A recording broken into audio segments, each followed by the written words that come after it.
Hello दोस्तों, नमस्कार। मैं राहुल बुद्ध आपका अपना चैनल क्रांतिक मिसाल में हार्दिक स्वागत करता हूं। जैसे कि आप सभी को पता है कि आज 5 फरवरी है और 5 फरवरी में इसलिए बोल रहा हूं कि आज राजस्थान के अंदर किसानों की महापंचायत हुई, जिसमें मुख्य अतिथि सचिन पायलट रहे।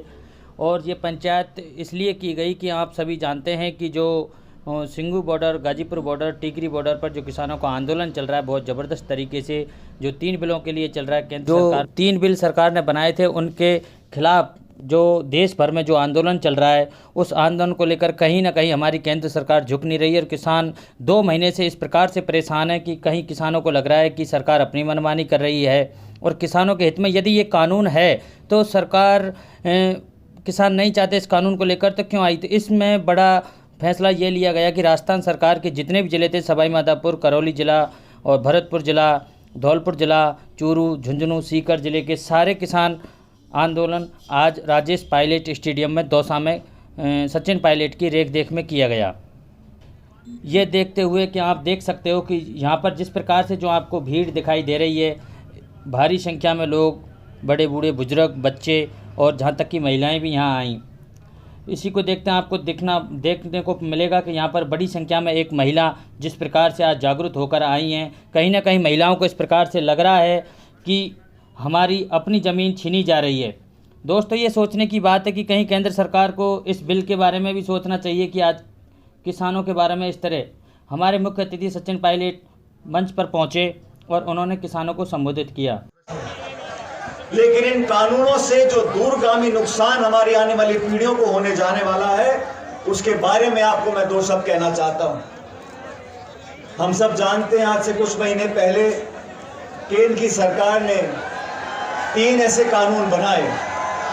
इन कानूनों के बनाने में किसी भी राज्य सरकार से बात नहीं करी गई, किसी भी किसान संगठन से बात नहीं करी गई और जबरदस्ती से और जल्दबाजी से ये तीनों कानून सदन में पारित कर इस देश पर थोपे गए।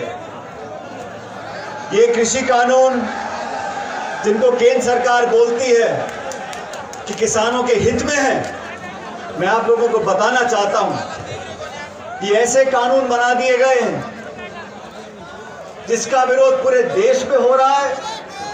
दिल्ली की सड़क पर 2-2.5 महीने से इस कड़कती ठंड में हमारे किसान साथी बैठे हैं। सैकड़ों किसान हमारे शहीद हो गए। वो सारे किसान जो दिल्ली में बैठे हैं, वो किसके लिए संघर्ष कर रहे हैं? 86% देश का किसान छोटा किसान है। 2 बीघे, 3 बीघे, 4 बीघे में खेती करता है। उस किसान को पाबंद कर देना, उस किसान के भविष्य को नष्ट कर देना, चंद उद्योगपतियों की वजह से पूरी किसान कौम का भविष्य अंधेरे में धकेल देना, सरकार ने जो किया है साथियों, सरकार ने जो कानून पारित किए हैं, वो कहते हैं कि आप अपनी फसल कहीं भी बेच सकते हो। आज भी आपको कौन रोकता है? लेकिन मंडियों को समाप्त कर देना उद्योग के लिए होता है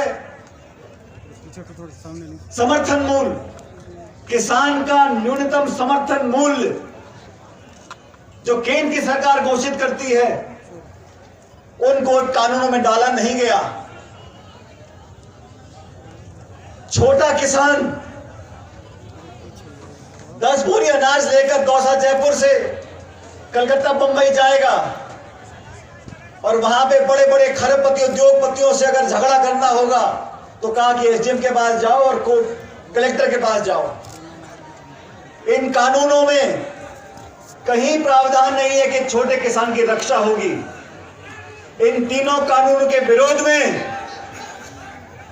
3 महीने से किसान दिल्ली की सड़क पर बैठे और किसानों ने गांधीवादी परंपरा का परिचय दिया, संयम से समझौता करने के लिए बात करी, शांति से, प्रेम से अपनी बात को रखा। केंद्र सरकार ने 11 बार न्योता दिया, लेकिन क्या मजबूरियां हैं केंद्र सरकार की? ऐसी क्या मजबूरी है, क्या व्यवस्था है आपकी कि आप कानून वापस लेना नहीं चाहते। मैं धन्यवाद देना चाहता हूं श्रीमती सोनिया गांधी जी का, जिन्होंने 22 पॉलिटिकल पार्टीज को इकट्ठा किया और तमाम विपक्ष ने एक स्वर में कहा कि हमारे आपस में मतभेद हो सकते हैं, लेकिन देश के किसान के लिए हम सब एकजुट से खड़े रहेंगे। इस देश के किसान के लिए ये मुद्दा किसी दल का नहीं है, ये मुद्दा किसी एक नेता का नहीं है।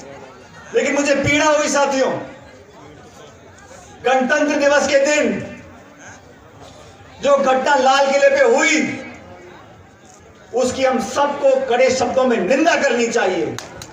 अगर हमारे देश के मान सम्मान के साथ कोई खिलवाड़ करता है, हमारे तिरंगे झंडे के मान सम्मान में कोई कमी लेकर आता है, तो उस पर कार्रवाई करनी चाहिए।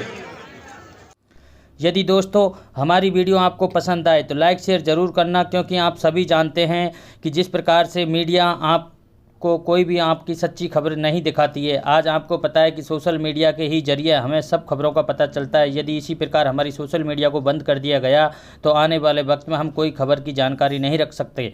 इसलिए आप सभी से निवेदन करता हूं कि जो आदमी इस आंदोलन में साथ नहीं दे सकता, किसी कारणवश पहुंच नहीं सकता, तो आपसे विनती है हमारे क्रांति की मिसाल सभी टीम की तरफ से कि आप कम से कम अपने घर बैठकर हमारे चैनल को लाइक शेयर सब्सक्राइब ज़रूर करें, ताकि हम आपकी और आपके किसानों की, हर मजदूर की, हर पीड़िता की आवाज़ सरकार तक पहुंचा सकें। यदि आपकी खामोशी इसी प्रकार रहेगी तो शायद किसान ही नहीं, इस देश में कोई नहीं बच पाएगा। इसलिए दोस्तों मैं आपसे अलविदा लेता हूं। हमारे चैनल को लाइक शेयर सब्सक्राइब करना ज़रूर करें, ना भूलें, ताकि हम आपकी आवाज़ बन सकें। मैं राहुल बौद्ध फिर मिलूँगा, अब तक के लिए आपसे इजाज़त देता हूँ। नमस्कार।